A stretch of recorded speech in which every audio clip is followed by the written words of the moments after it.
And that also feels pretty bad. I think these people are slightly crazy. I don't know. Okay, you were saying, I sort of cut you off twice. So, I love Gish. I've been doing it for a couple years now. So I was wondering if you have, like what one of your favorite memories is of the trips that you go on with the winning teams to these amazing places. We have been to some pretty cool locations. We've gone to Croatia. We went to Hawaii, and I got to see the volcano that was erupting, which was pretty cool. I felt pretty bad about that because I was like, that was part of the reason to go to Hawaii was to get close to the volcano, but then the eruptions were so big that they closed the area completely. And I was like, but I still want to go. And they were like, no, it's closed. The National Guard is like mandatory evacuated the entire area. And I said, yeah, I want to go. And so, long story short, I managed to get in with the National Guard, but they wouldn't take the whole team. So I was like the asshole who just went himself.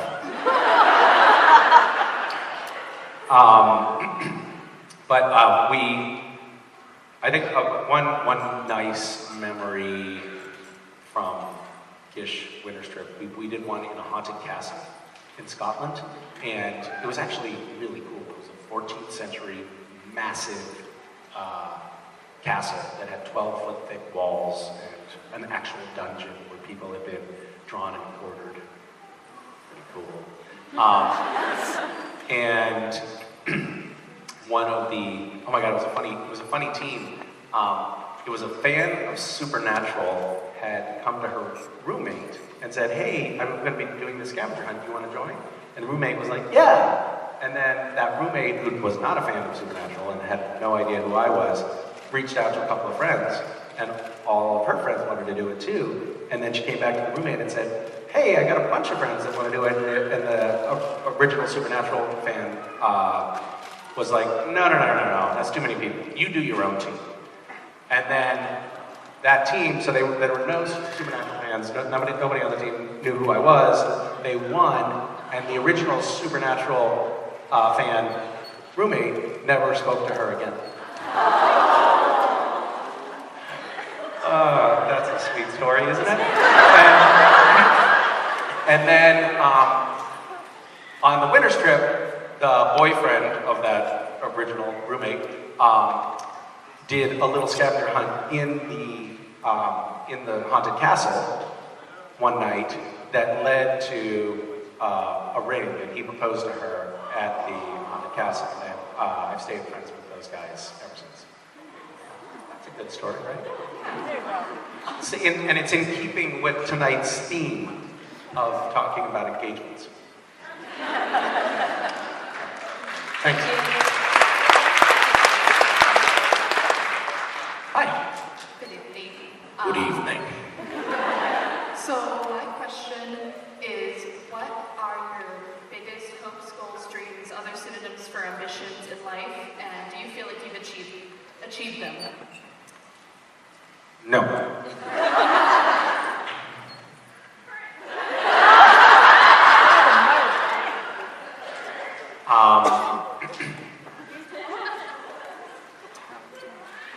Well, no, I don't. I think probably for a long time I was writing down my goals for maybe a couple of decades. I was writing my goals very assiduously every day and trying to focus on a lot of kind of like material achievements, like I want to achieve this particular project or objective. And it was pretty effective, because I would actually end up checking a lot of those things off. But now my ambitions are largely just to try to be happier and more well-balanced, and not to, and actually to be less focused on trying to impress myself or accomplish things. So I haven't gotten there. Work is good, progress is good. Okay, all right. Thanks for the pep talk. Yes. Since joining the show, what is your best or worst experience being on the show? I think I have a worst that stands out, so I'll go there. I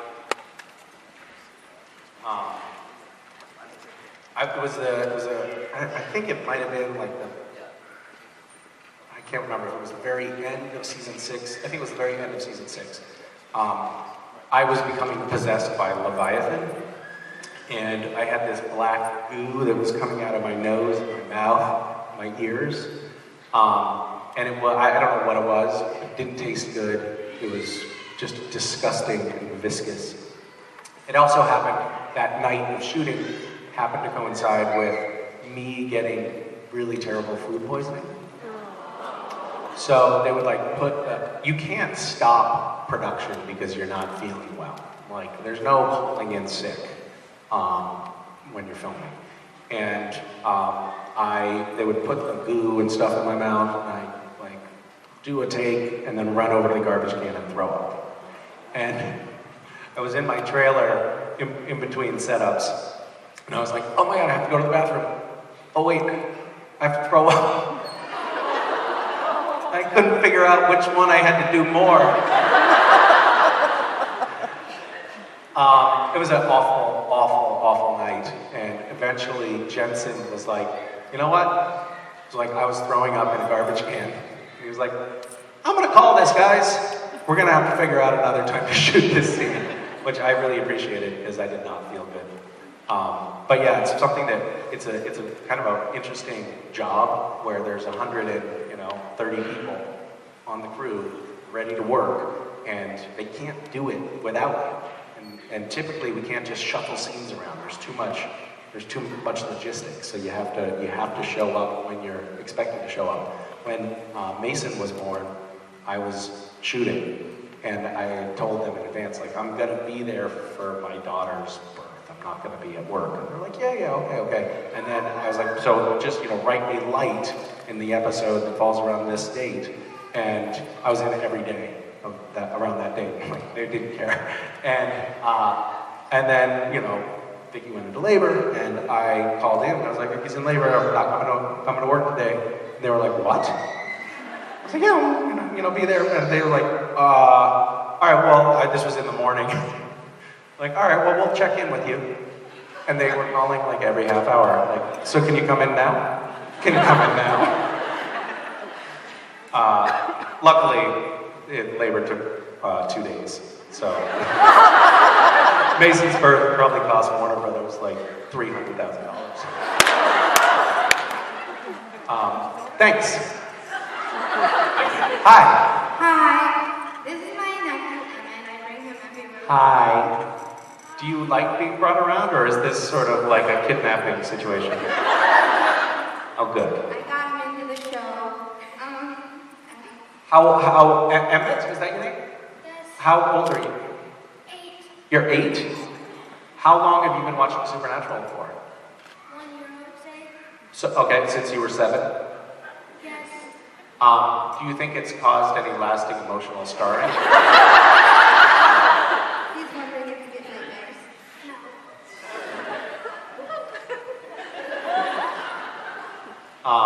Well, nice to meet you. Yeah. So our question is, in the show, what monster or creature are you glad, is just fictional and lives in the show, and which one which is real? I would say probably, I'm glad that the fictional character of Sam is fictional.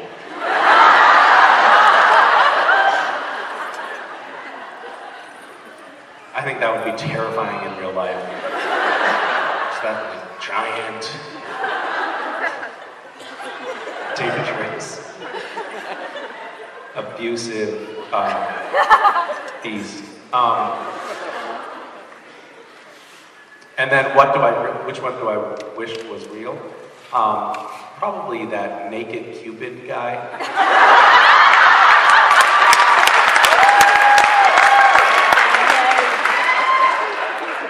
would be a great sidekick to bring around with you everywhere. You get invited to every party if he was coming with you. Yeah, I like that idea. Thank you. Thank you. Hi. Hi. So my friend and I were wondering, do you ever feel weird or awkward seeing your face everywhere on t-shirts or like when people cross-stitch your face? Like I did.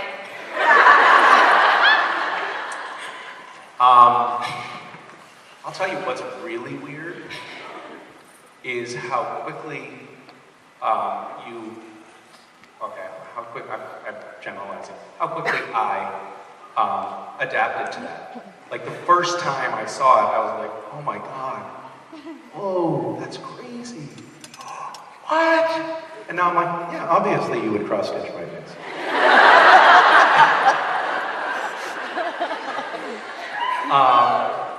It's quite surreal. I think that if you get exposed to something enough, anything, you become inured to it somehow, and it feels normal. I think now, if I didn't see, drawings of my face or cross stitches of my face, I'd be like, what's wrong?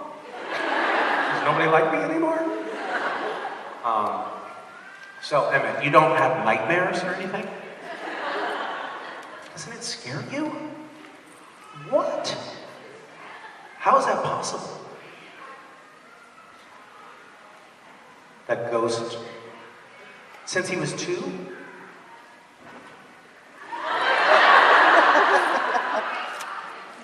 You're a great aunt.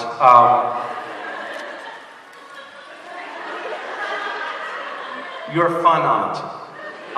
Did you start setting him down in front of scary shows because you thought it was funny, or you wanted to see him cry?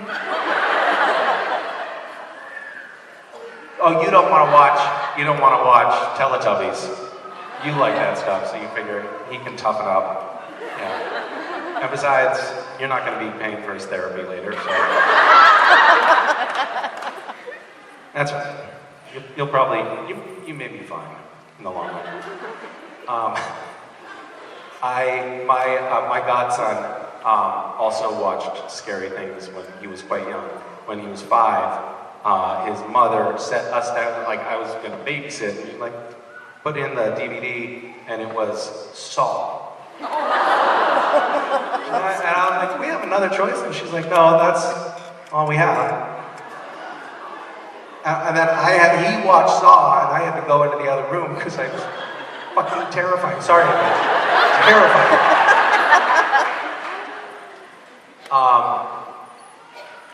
Okay, thank you. Thank you. Hi. Hi, I'm Anita. This is my sister Candace. Hi, Anita. Hi, Candace. My question, since you've been all over the country helping so many, What are you doing down there, Candace? she's videoing. Oh, she's videoing, but you wanted to get the low-angle nostril cam shot?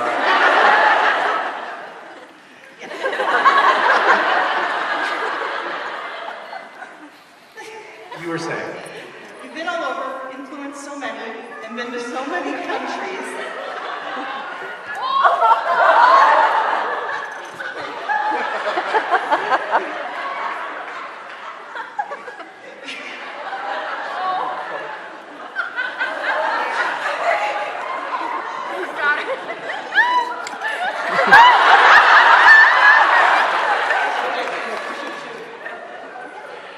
Good club. All right, there you go. Okay, you were saying? All over the place, you inspire others. What country have you not been to that you'd like to inspire others? For everything you've done, it's been all over the country, you've visited so many countries. What country have you not been to that you want to inspire others? I've always wanted to go to Mongolia for some reason. There was a movie that I saw called The Last Evening. It's a Russian language film about Mongolian herdsmen. That's a drama, not a documentary. And I know that's a great pitch. But I loved it. It was so cool. And I've always wanted to go to Mongolia, but I've never been. I keep on floating that as an idea for a Gish winner's trip, but it always feels like it's maybe a little bit too logistically difficult. But I would love to go there. My kids, going back to Emma, our conversation earlier, my son is your age. He cannot watch movies because they terrify him. And we went about once every, I'd say 6 or 8 months, I try again. Maybe now he's ready. We went to see The Incredibles recently, The Incredibles 2 in the movie theater, and we made it about 20 minutes in before he started weeping. And we had to leave the theater. And he declared, that's it, I'm never going to another movie again.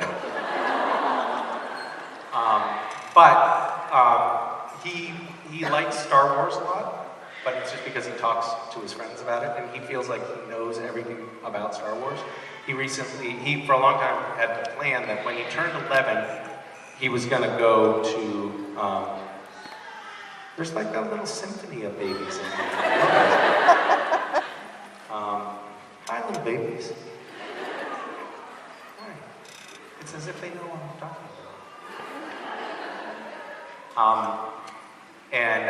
So his plan was that when he was 11, he was going to watch Star Wars. But after this traumatizing recent experience with The Incredibles, he decided that he thinks he knows the stories well enough and he doesn't ever have to watch Star Wars. But I'm broaching this topic because we have taken him successfully to a few movies, and they have been foreign language documentaries. And he seems okay with those. And it's partly because I have to talk to him the entire time, because this was, before he could read quickly enough to see the subtitles and know what was going on. So I would have to narrate to him. So the people that were sitting around us would all have to move, because it was so annoying.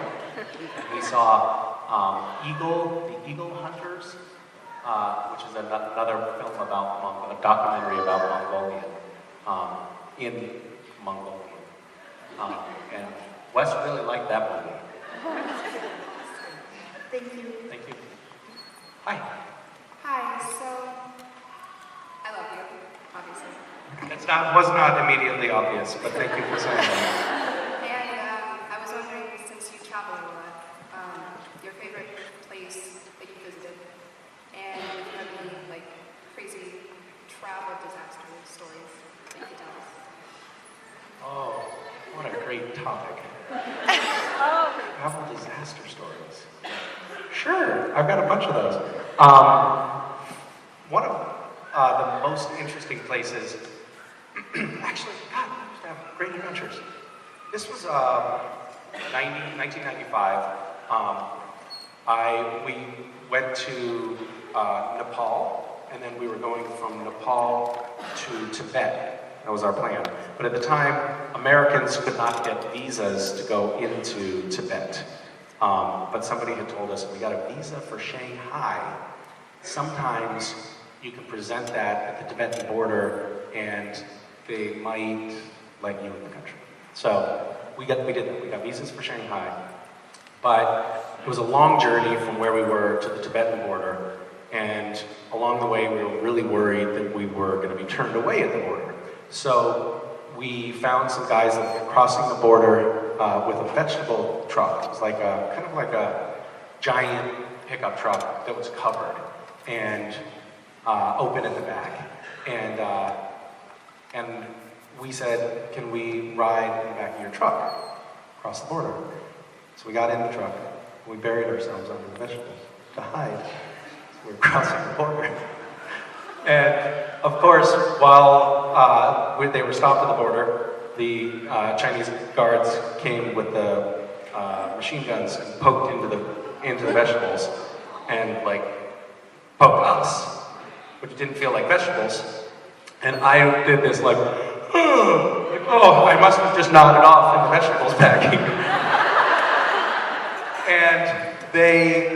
And then we tried to explain that, we were just, covering ourselves in the vegetables for warmth. And then